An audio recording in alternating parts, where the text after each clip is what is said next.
Why Moe Greene instantly blows up when Michael offered to buy the casino. Why didn't he at least wait to see how much he would offer? Moe Greene's casino was losing money. This was made clear from Michael's own words, and Moe Greene didn't dispute it. Moe Greene himself made this clear in his declaration of why he wouldn't sell. "I talked to Barzini. I can make the deal with him and still keep my casino." So that shows part of the condition, financial trouble, which required Moe to make a deal with someone just to keep his casino afloat, and his belief that he could make the deal while remaining in control. But more is revealed than just that. Greene also revealed that he had already been in communication with Barzini about this very subject. There is a subtle significance there that becomes obvious if one considers what else was going on at that same time. At that time, Michael had already taken over control of the Corleone family. The great Don, Vito Corleone, had retired. Moreover, the Corleone family were being steadily encroached upon and were responding with weakness, doing nothing forcefully to defend their territories and businesses. This was revealed shortly after that meeting with Moe Greene, but it was also revealed at that time as having been going on for quite a while.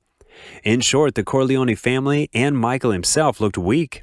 To Moe Greene, this had to look like the Corleones were trying to push him out into the cold with no power or significance, take over his casino and hotel for themselves, and move their power base to Nevada, all because they were too weak to hold their ground against their enemies in New York. It had to seem to him that Michael was trying not only to push him out, but to do so from a position of weakness, with veiled threats he was too weak or too timid to carry out. He was insulting Moe Greene, a carefully calculated insult, though Greene didn't realize that last part. Now, all of that is not only how Moe Greene and incidentally Barzini had to view matters at that time. What they could not know was that was exactly how Michael wanted them to see matters, and that they were reacting exactly how Michael wanted them to react. He wanted to be seen as weak, as desperate enough to try to retreat from New York by picking on one lone casino owner on the opposite side of the country, and more specifically to that particular issue. He wanted Moe Greene to feel insulted enough to flatly refuse even to negotiate about it. The reasons are twofold and simple. Michael had already decided to kill Moe Greene before that meeting even took place. Michael wanted all of his enemies, especially Barzini, to think the Corleone family really was in decline, really was on the ropes, and really was running scared before the Barzini-Tattaglia alliance.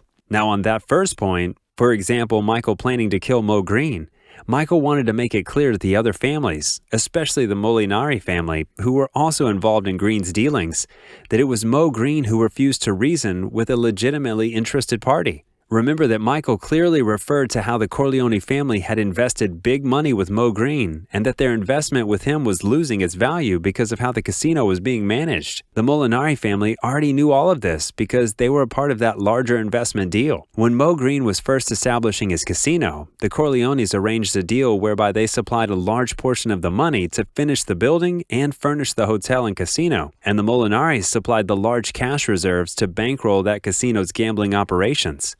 This allowed Greene to go into business in the first place, at a time when he was short of funding and couldn't cover those expenses himself. In return, they were to get a portion of the profits. We're never told how much. Moe Greene was to agree to make Fredo Corleone the manager of the hotel side of the business, and the Molinari family would assist with the security and guarantee Fredo's safety. If Moe Greene had even agreed to negotiate with Michael, made even a show of wanting to be reasonable about making sure the Corleone and Molinari family concerns were being respected, then Michael could not have killed Greene without risking the Molinari family seeing it as the Corleones damaging their mutual investment without cause. By refusing to even negotiate some reasonable settlement, however, Moe Greene made himself a legitimate target for assassination as a straightforward matter of business. That was often what triggered killings within and between mafia families after all, the refusal to negotiate. Moe Greene gave Michael the excuse to do what Michael had already decided to do, kill him. That's why Michael made it clear from the outset that his envisioned deal was a buyout, shoving Moe Greene out in a complete takeover of his hotel and casino, after which he would wield no power, regardless of the money he was paid to sell the casino. He knew that such an initial offer, coupled with talk of how weak the Corleones had become, would trigger Moe Greene into flying into a rage, thinking he was being played for a weak chump by a weakling. And Michael then had a reason he could show the Molinaris for why he whacked Greene. Now, back to that second point.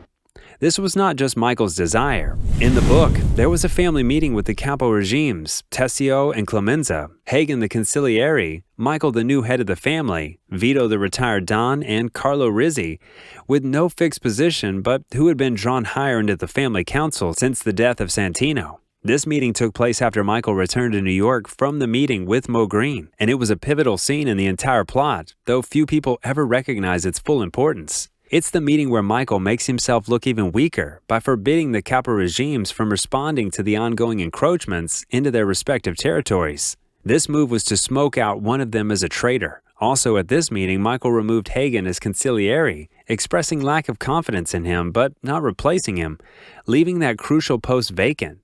Doing this was all to further make Michael and the Corleone family look weak and ripe for the taking. Doing it in front of the three main suspects for the nascent traitor, Tessio, Clemenza, and Carlo, was further intended to incite the traitor to make that final, fatal move and reveal himself.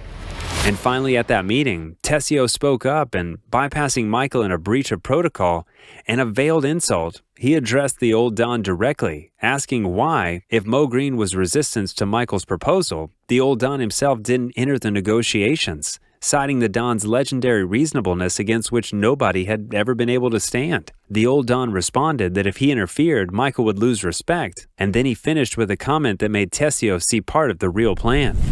And besides, that man is someone I would rather not speak with. At that moment, Tessio realized that Moe Greene was already a dead man, since the Corleone family, both Vito and Michael, did not wish to persuade him.